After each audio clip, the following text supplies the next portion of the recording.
Okay, this is lesson 5, or part 5 of it.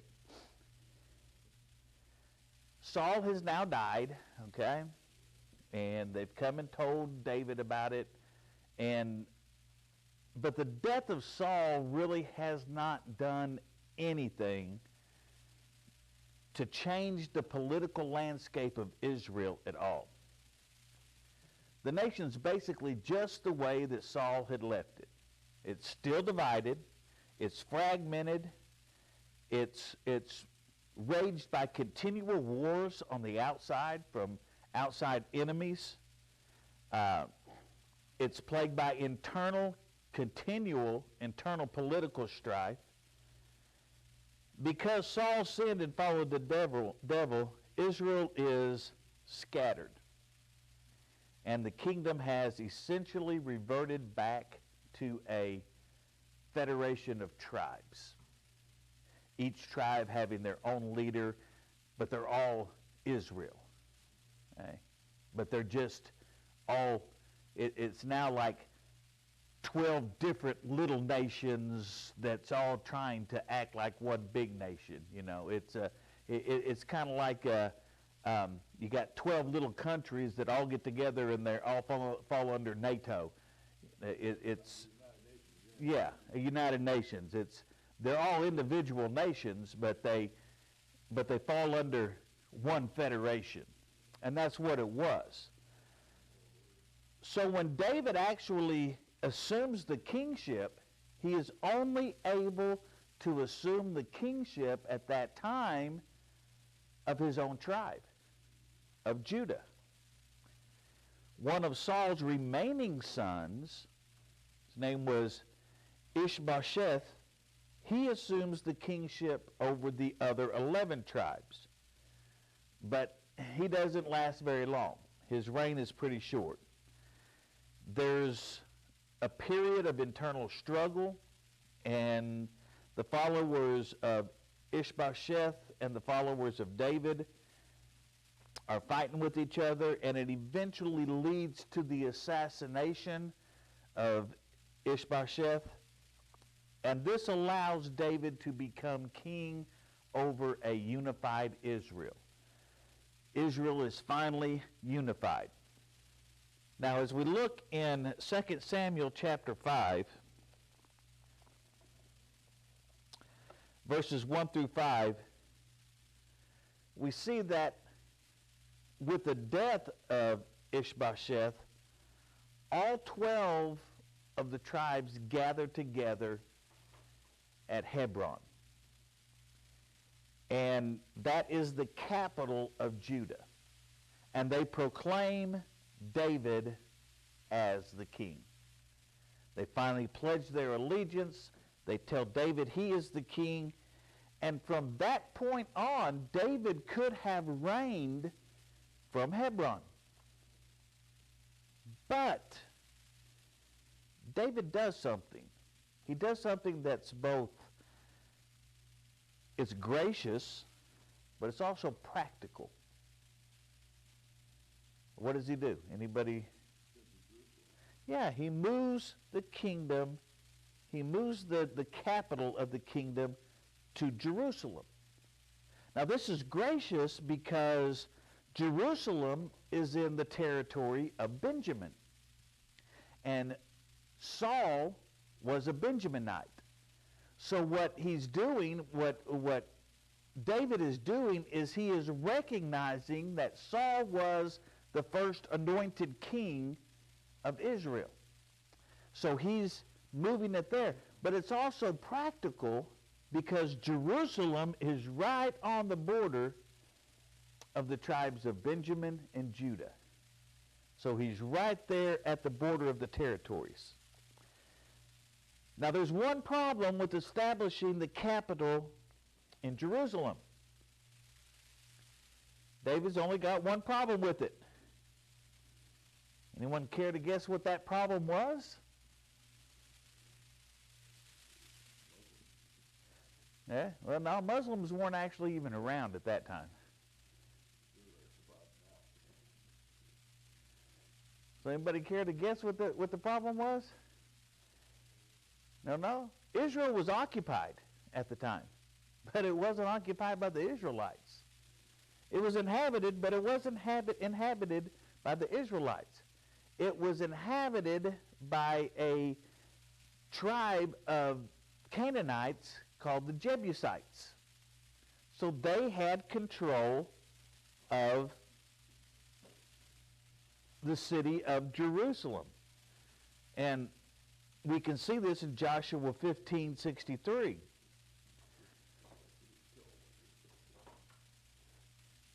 Now, the reason that the Judahites and the Benjaminites were not able to drive the Jebusites out of, a lot of ites there. Yeah.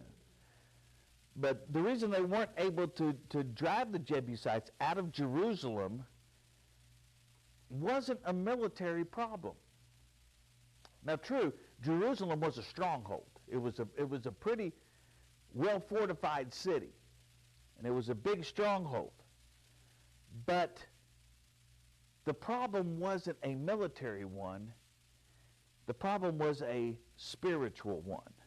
If we go over to Judges chapter 2, verses 20 through 22, it says, "And the anger of the Lord was hot against Israel. And he said, because that this people have transgressed my covenant, which I commanded their fathers, and have not hearkened unto my voice, I also will not henceforth drive out any from before them of the nations which Joshua left when he died, that through them I may prove Israel, whether they will keep the way of the Lord to walk therein, as their fathers did keep it or not." So in other words, the Lord said, I'm not going to drive them out. I'm not going to allow it to happen. Okay? But because David had such spiritual strength, David didn't have just military strength. He had that spiritual strength. Remember, the Spirit of God is upon him. Samuel has anointed him as the new king, and the Spirit of God came upon David right then. And as he receives that, he gets that spiritual strength, and he finds a solution that has long evaded the Israelites. They've been trying for a long time to take Jerusalem, but they haven't been able to do so. Not just militarily, but because of the spiritually. But David, in his spiritual strength, realizes that he cannot attack the city from the outside. He has to attack it from the inside. He has to get into the city. So what he does is he sends soldiers to attack the city from the inside. He orders them to climb the wall through a water shaft, basically, and he attacks the city from within. And because of David's faithfulness, and because his faithfulness was so much greater than his forefathers was, the attack was successful almost immediately. They were victorious almost immediately. And now David can establish his capital as he had planned. So David's well on his way to establishing unity in the kingdom. We see this now. But this unity doesn't come solely from defeating his enemies.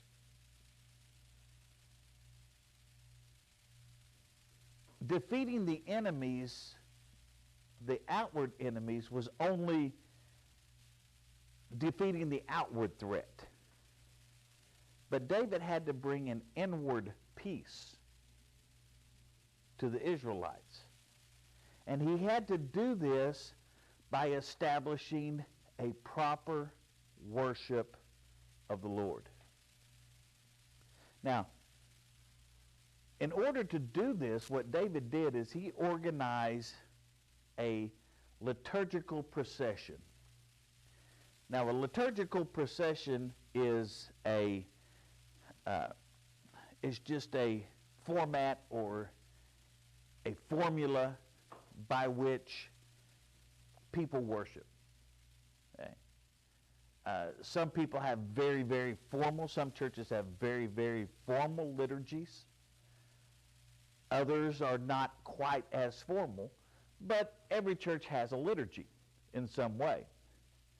We have a liturgy here at this church. It's not written down, it's not established so much, but we have a way that we particularly do things. You know, we sing so many songs, we pray, we do there's a certain way that we do things, that we worship. Okay? That is a liturgy. And David established a liturgical process in order to bring the Ark of the Covenant to Jerusalem.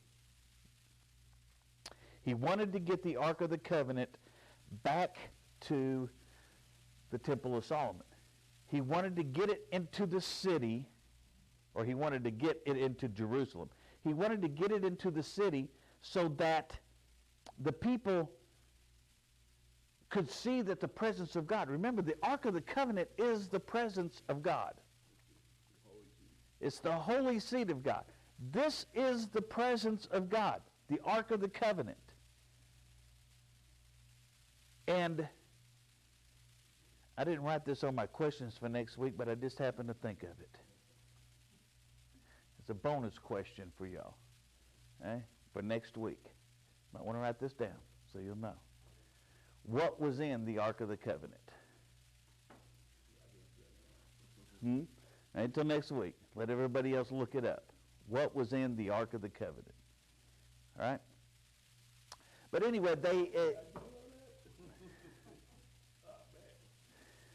David wants to bring the ark into Jerusalem, into the capital city. So he gets ready to bring the ark in. And he has a procession for the ark that is, it's an elaborate procession. David assembles about 30,000 people to go into this.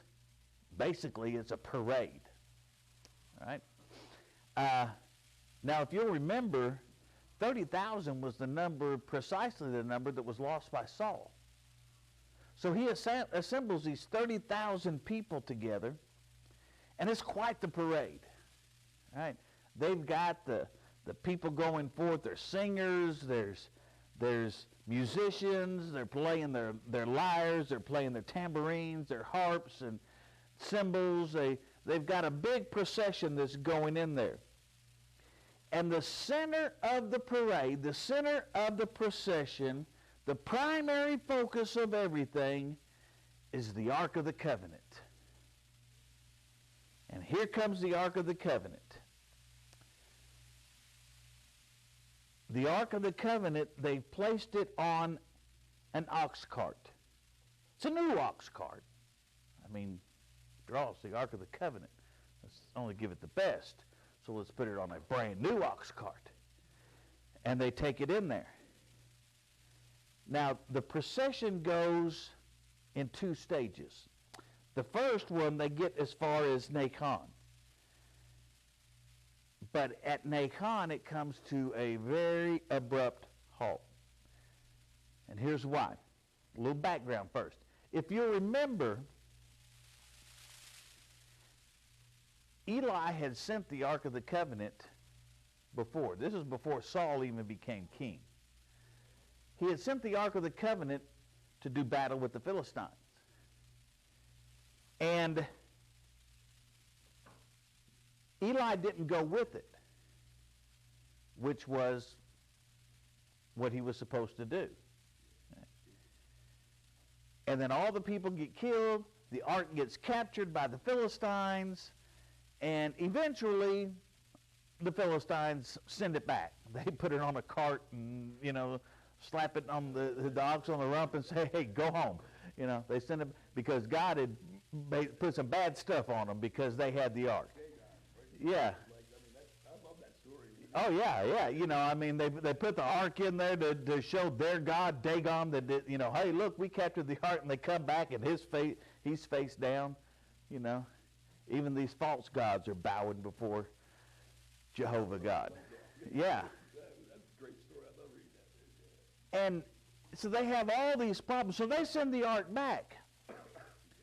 So when they send the ark back, the ark is put in Abinadab's house. In Kiriath Jearim. And it remains there for about 40 years. All through Saul's reign as king, it remains in Abinadab's house. So they pull it out of Abinadab's house. They appointed one of Abinadab's sons to be the one that watches over it and everything. And I think I preached this here a while back. They put the cart on the ox cart, and as they're going through, as they're moving it through, it says the ox stumbles. Now, the ox stumbles, and that probably causes the ox cart to kind of, it might have hit a bump, something happens. But anyway, the ark starts moving. And two of Abinadab's sons, Uzzah and Ahio, are there, and Uzzah reaches up to steady the ark. Now he's not meaning anything bad about it. He's not meaning any disrespect because of it. The ark is about to fall. He instinctively reaches up, grabs the ark to try to keep it from falling to the ground. And he's immediately struck dead. Immediately he's struck dead. And when I preached this sermon a while back, I don't know, it's been about a year or so ago, I guess, that I preached this sermon. One of the biggest problems with this is because the ark had been in Abinadab's house for so long. These people had grew up with the ark in their house. It had become nothing more than a piece of furniture to them. It was always there. Can you imagine if you had the ark in your Ark of the Covenant in your house every day, and every time you got up in the morning, you walked by and there's the ark and all of this? No.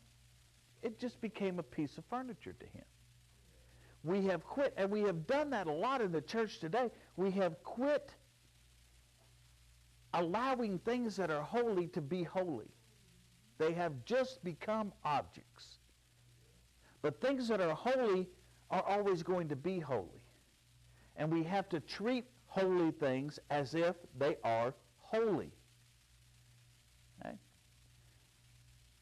And Uzzah had, I'm sure in the back of his mind he knew, or in the front of his mind he knew that this was holy, but in the back of his mind he's like, oh, it's just a piece of furniture.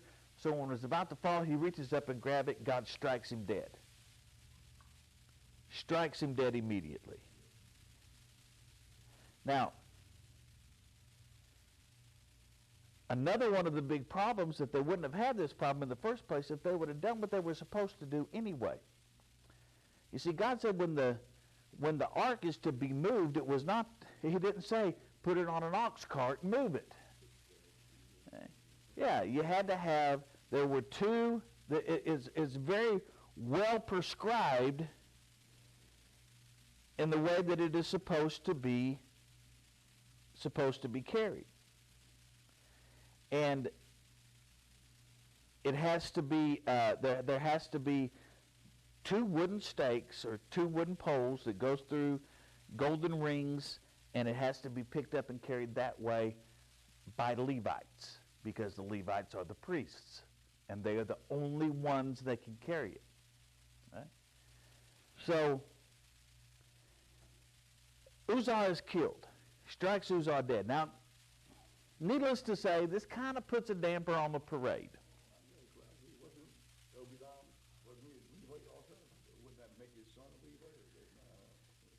Yeah, but even the Levites, they could put the poles through, but even they weren't allowed to touch the ark.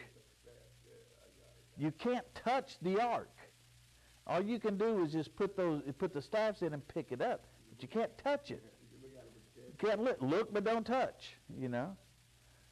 So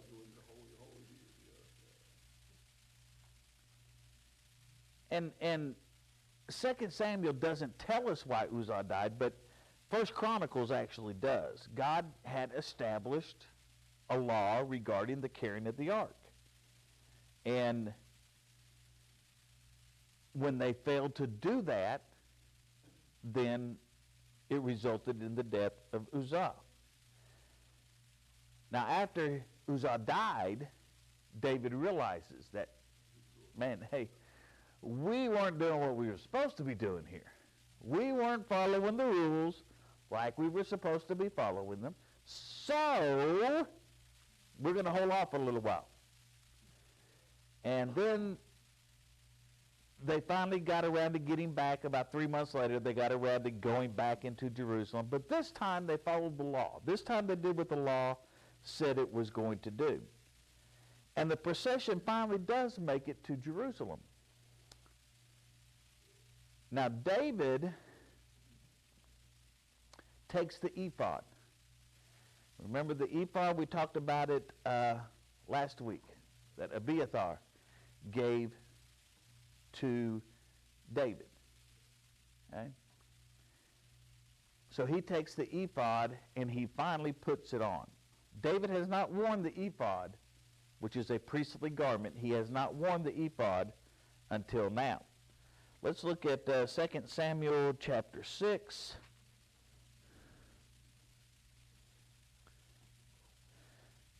Verse 14, and David danced before the Lord with all his might, and David was girded with a linen ephod. Let's skip over to 17 and 18. And they brought in the ark of the Lord and set it on his place in the midst of the tabernacle that David had pitched for it. And David offered burnt offerings and peace offerings before the Lord. And as soon as David made an end of offering burnt sack offerings and peace offerings, he blessed the people in the name of the Lord of hosts. So David goes in. Now, a lot of people said David danced naked before the Lord. Well, he wasn't naked. He had a linen ephod on, okay? And, yeah, he was still dancing around. He was still dancing with all his might before the Lord. He's still making a fool of himself, I guess. His wife was embarrassed by him, you know, so you ever done anything that your wife is embarrassed by you? You do something and she just goes. Remember we were talking about men's brains, women, the vocal expression, the sigh.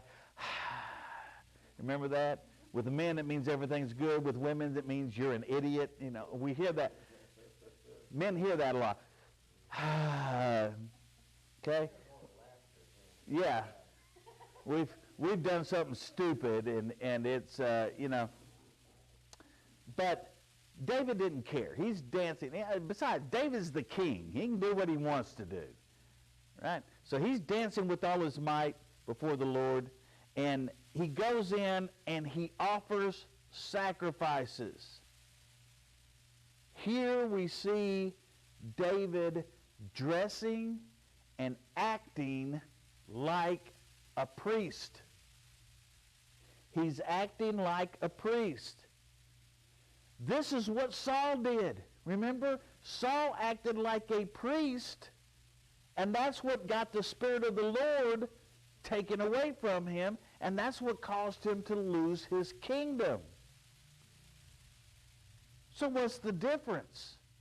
Why is there a difference here? David is acting like a priest. What's the difference? Okay. Okay.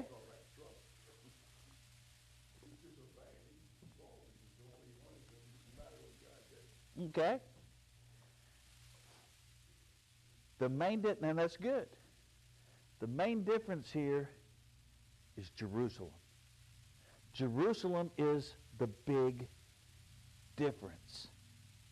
Jerusalem is the ancient seat of the priest king Melchizedek. That's the difference. David comes close to acting like a priest a couple of times, but he never quite makes Saul's mistake of taking the priest's place. We see twice in 1 Samuel that David prays using the ephod. Right? He uses it as a sacramental, as something to get in communion with the Lord. But he doesn't wear it. He never puts it on until now. Okay? In 1 Samuel 21:36, we see that David ate the bread of the presence of the Lord. That was only to be eaten by the priest. The priest was the only one who was allowed to eat that bread. And in Matthew, the book of Matthew, chapter 12, verse 4, even Jesus seems to confirm that David was not yet a priest when he says that it was not lawful for David to eat the bread. But Jesus also indicates that in that particular case, that the law was suspended by necessity. Okay? You say, well, how can you suspend the law by necessity? It's God's law. If God wants to suspend the law, he can suspend the law if he wants to. Okay? So the law was suspended at that time by necessity. But things completely change when David conquers Jerusalem. He inherits the Holy See. He inherits the priesthood, the ancient office of Melchizedek at that time. David's sons serve as priests in the order of Melchizedek. Okay? So the order of Melchizedek was necessary to overcome the shortcomings of Aaron's descendants. Remember Eli, Phinehas, Hophni, those guys, those were Aaron's descendants. And the order of Melchizedek was necessary in order to overcome their sin and to overcome the things, the shortcomings that they had. So in this way, David represents an initial fulfillment of God's promise to replace Eli with a faithful priest. Now eventually, this is another foreshadowing of Christ. Eventually, Christ becomes the ultimate fulfillment of that. But David is a foreshadowing of that. Now, let's take a little bit of time. We've got a little bit of time left. Let's look at this from a spiritual and allegorical perspective. Okay? Now, we've already said, allegorically, David foreshadows Christ's. He's motivated by love. He looks beyond the surface of what other people are seeing. He looks into the heart. He loves his enemies.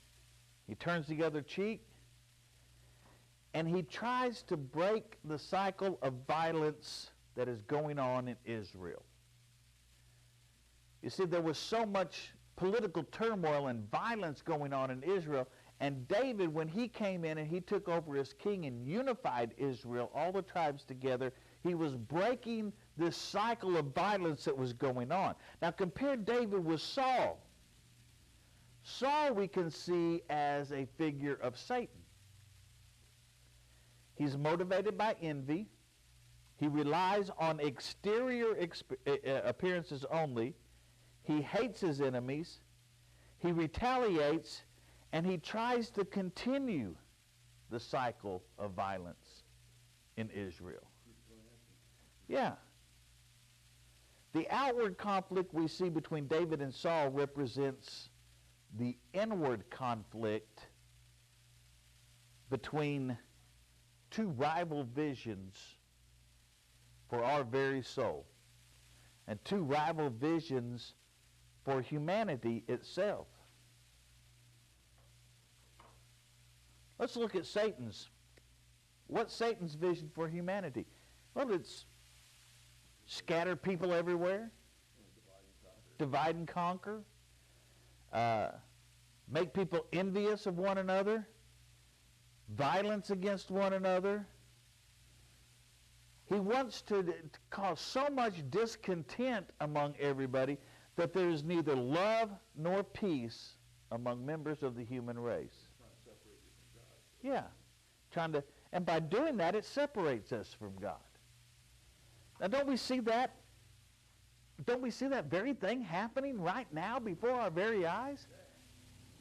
Now, true, it's been going on a long time. There's a lot of things like this has been happening for a long time, but we see it more prominently today. Yeah, it's just, at least before, politicians and people would try to hide it a little bit, disguise it somewhat. Now they don't even try to do that. It's just blatantly coming out and doing these things. And it's more amplified today. We see it more amplified because of political pundits that are out there.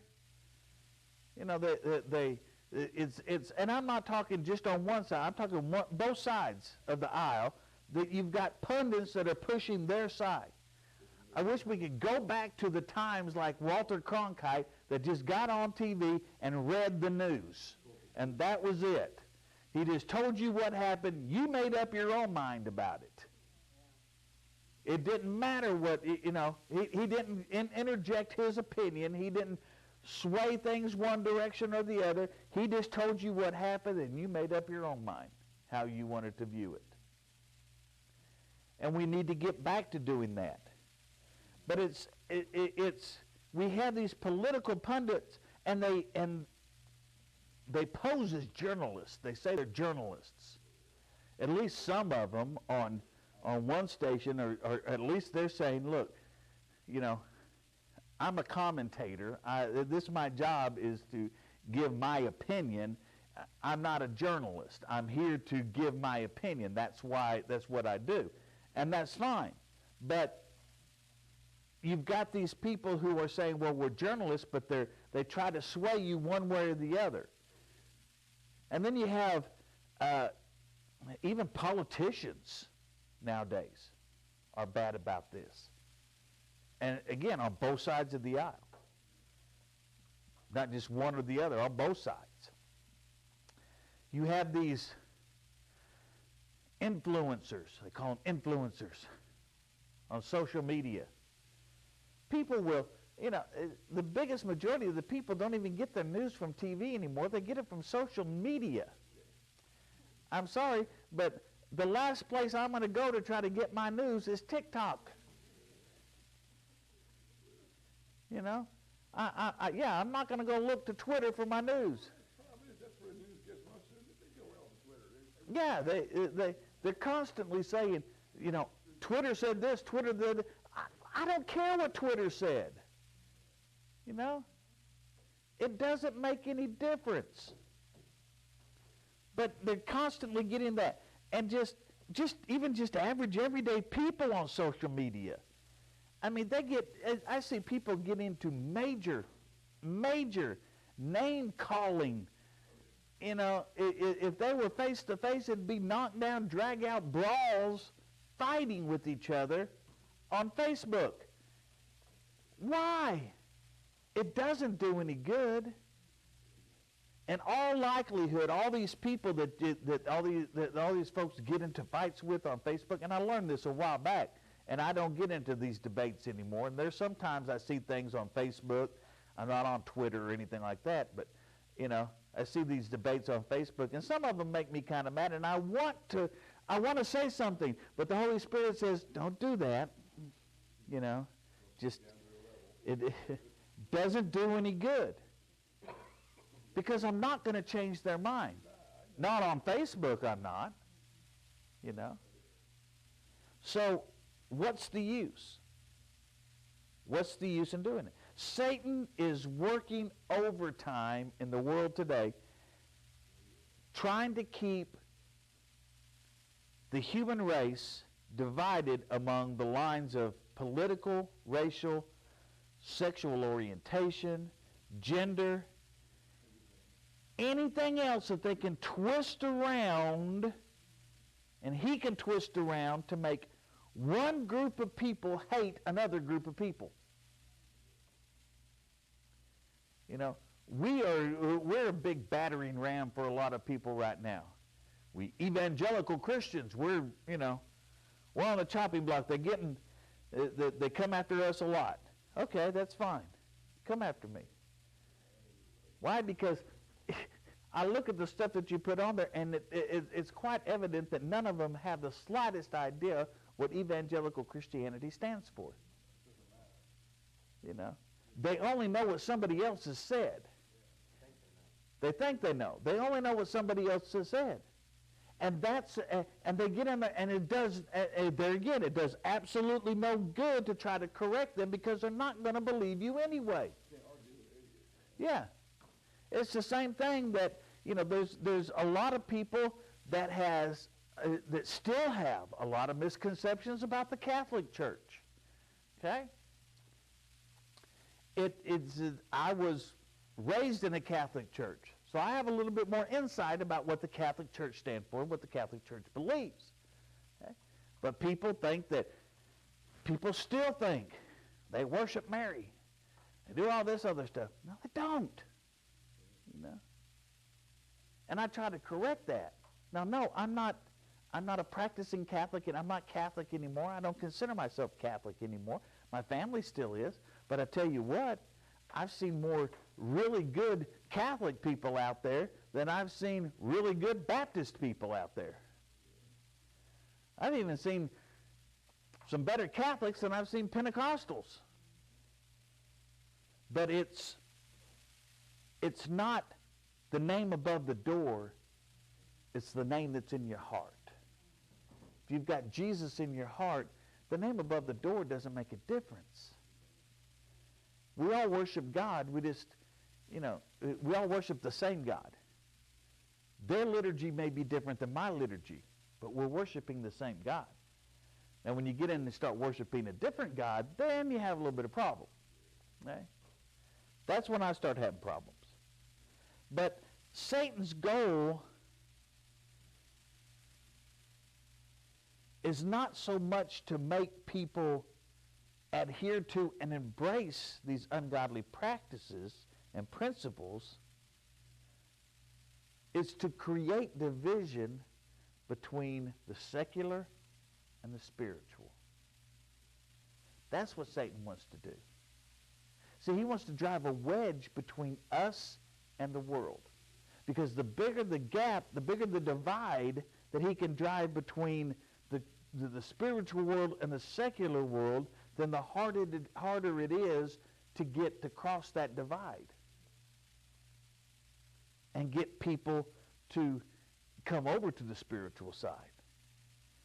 But Christ's vision, by contrast to that, is a vision that everyone is healed by grace. Everyone is called to love and sacrifice. Everyone, through the law of the gift, is brought to salvation through the blood of Christ. Christ's vision is to knit humanity together into one body. Okay?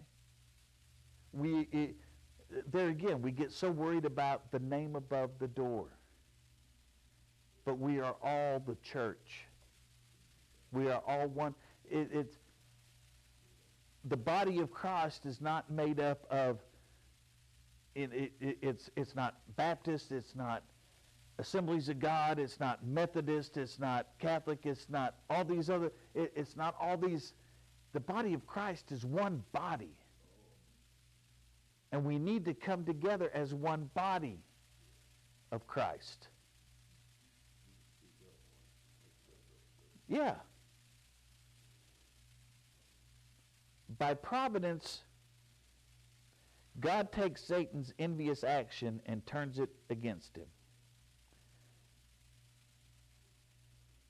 Does anybody think that God cannot completely wipe out and annihilate Satan any time that he wanted to? Yeah, he can completely wipe out Satan any time that he wants to. So why doesn't he? Yeah. Satan is what God uses to keep his people in line. Okay. He shows them that there is an alternative than to go into heaven, but he shows them that there's an alternative where they can spend eternity. Mm-hmm. And he wants to keep that in force. Okay. I think. Yeah. Well, Satan, yes, Satan is a liar. He's the father of all lies. But do you realize that even the angels themselves, when God created all creatures that have understanding, okay? Not like animals and stuff like that who really don't have intellectual understanding like we do. Right? But when he made in his creation with intellectual understanding, he gave them free will, which means that he gave the angels free will. If the angels didn't, I've heard a lot of, preachers preach and churches teach, the angels don't have free will. If they didn't, then why did a third of them follow Satan out of heaven? Follow Lucifer out of heaven? Yeah, they've got free will. Okay? The only difference is, in our free will, we can reject Christ right now, but we can come back to Christ later. When the angels rejected him, that's it. There was no coming back. Yeah, that was a one-time thing. Angels can't receive the salvation that we get. Jesus didn't die for the angels. He died for us. Okay? So, those who follow Satan chose to follow Satan. But God also knows, and David recognized, that it's not so much that evil is in Satan's nature as it is that evil is Satan's nature. Okay? You can have some evil in your nature. We've all got a little bit of evil in our nature. If we didn't have a little bit of evil in our nature, we wouldn't be, man, I'd like to go over there and knock that guy's block off.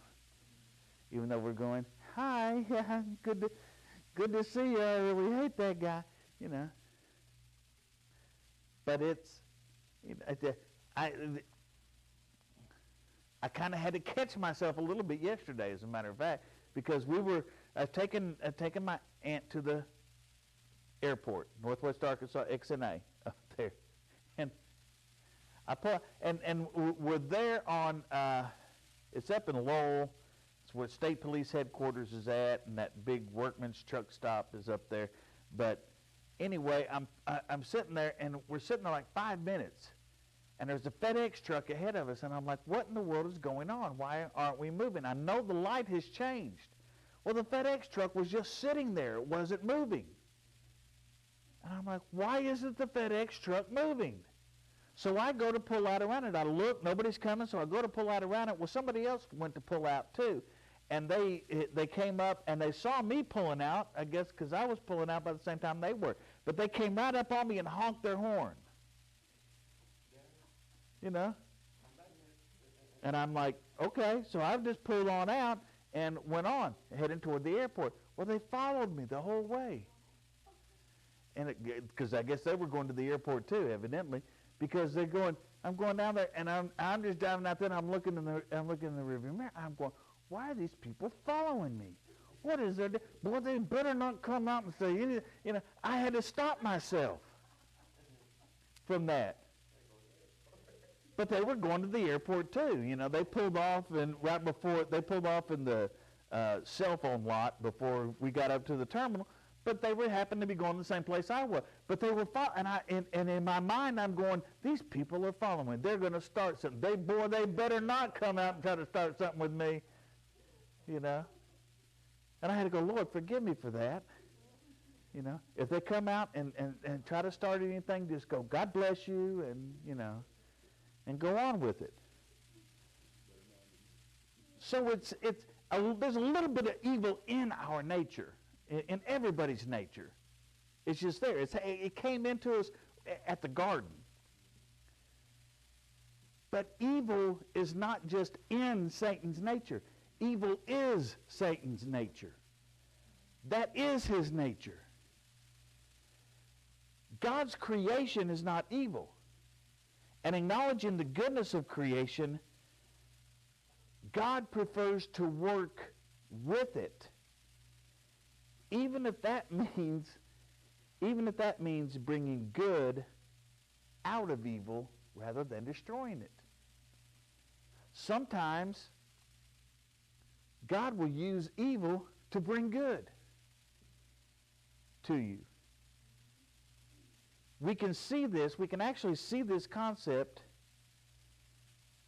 fully recognized and fully realized by the cross. On the cross,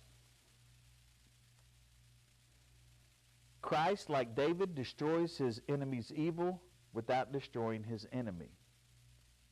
Ultimately, David defeats Saul not by fighting against Saul, but by not fighting for Saul.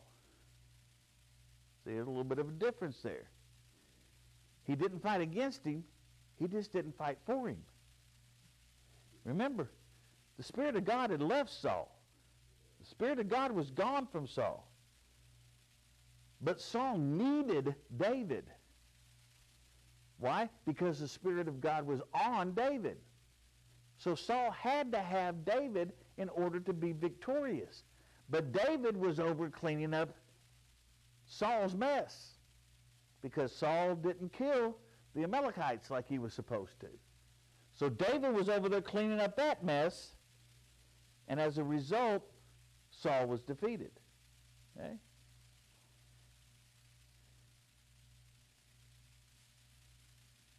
In a similar way, Christ is victorious over Satan on the cross by not going to war directly with Satan, but by not fighting for Satan. On the cross, Jesus chose a path that was violent for him, but was nonviolent for us. It was a path of loving and forgiving his enemies, and he made reparations for sins, for everybody's sin, on the cross, whether they accepted it or not. And out of the cross, out of the victory on the cross, rose the birth of the church. And we can see this being foreshadowed by the uniting of Israel around David, beginning with Judah, which represents the Jewish people, and then extending ultimately to the other tribes.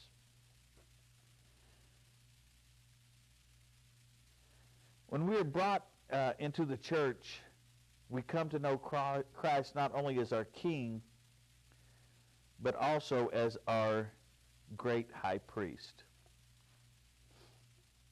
And for this reason, it's fitting that once David becomes king, he assumes the role of the priest king, which he inherits from the office of Melchizedek.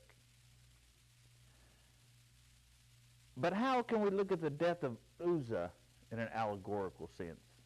Okay, just a few minutes, I wanted to get this in. We got to look at his death, the death of Uzzah, as in a literal sense regarding the obedience of God, but we can also look upon the death of Uzzah in the allegorical sense as that it was a figure of Peter. Okay? Uzzah, like Peter, is eager to follow the Lord, and so journeys with the Ark of the Covenant, trying to be as close as he can be to the Ark. But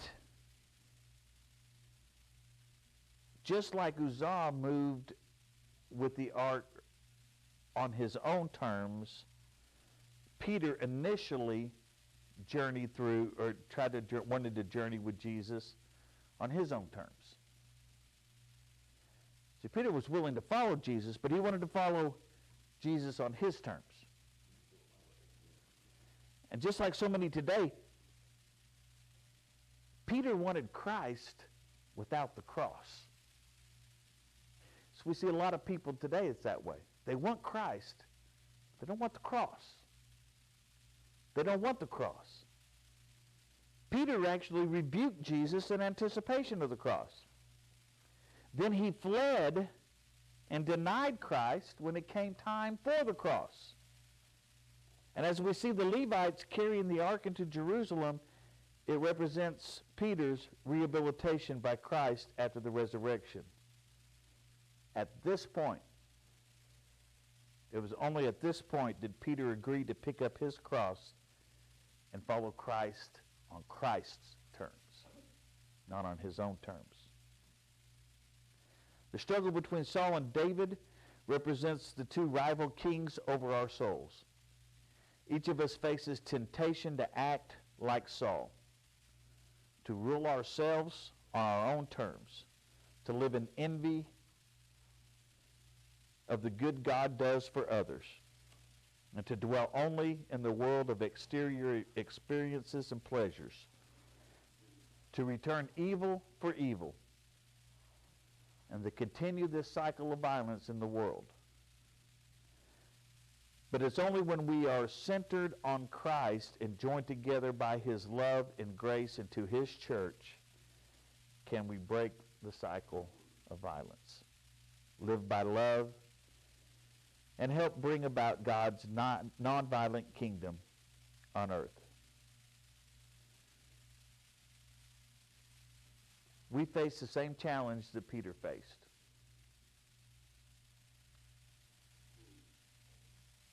We want to follow Christ without the cross. But do we want to, this is the challenge that I want you to think about. Do you want to follow Christ on your own terms, or are you going to be willing to follow Christ on his terms? To follow Christ on his terms means that we have to pick up our cross daily. You can't skip a day. You can't say, "No, I'm just too tired. It feels too heavy today."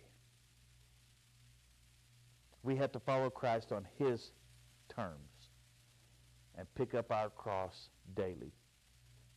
It means loving our enemies. It means praying for those who persecute us. It means being so busy about the business of overcoming evil with love that we defeat Satan in our lives precisely by not fighting for him.